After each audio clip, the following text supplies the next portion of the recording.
નમસ્કાર મિત્રો, શું તમે જાણો છો કે નાની મોટી બીમારીઓ માટે વારંવાર મેડિકલ સ્ટોર પર દોડવાની જરૂર નથી, કારણ કે ઈશ્વરે દુનિયાની સૌથી મોટી હોસ્પિટલ આપણા ઘરમાં જ બનાવી છે અને એ છે આપણું રસોડું। આજે દેશમાં દર ત્રીજી વ્યક્તિ ગેસ, એસિડિટી કે અપચાથી પરેશાન છે। આના માટે એન્ટાસિડ દવાઓ ખાવાને બદલે અડધી ચમચી અજમો અને અડધી ચમચી જીરું લો। તેને 1 ગ્લાસ પાણીમાં ઉકાળીને નવશેકું પી જાઓ। મિનિટોમાં પેટનો દુખાવો અને ગેસ ગાયબ થઈ જશે। હવામાન બદલાય એટલે શરદી, ઉધરસ અને ગળામાં ખીચખીચ થવી સામાન્ય છે।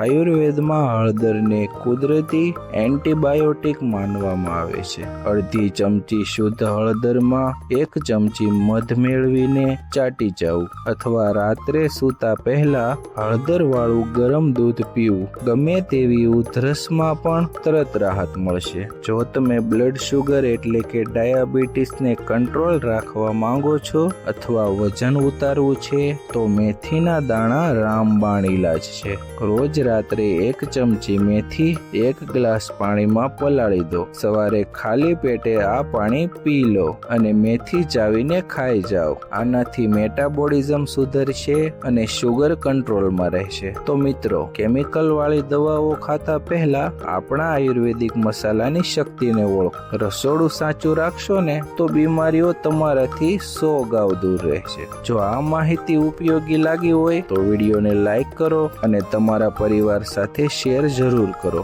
સ્વસ્થ રહો, મસ્ત રહો। ધન્યવાદ। જય હિન્દ, વંદે માતરમ।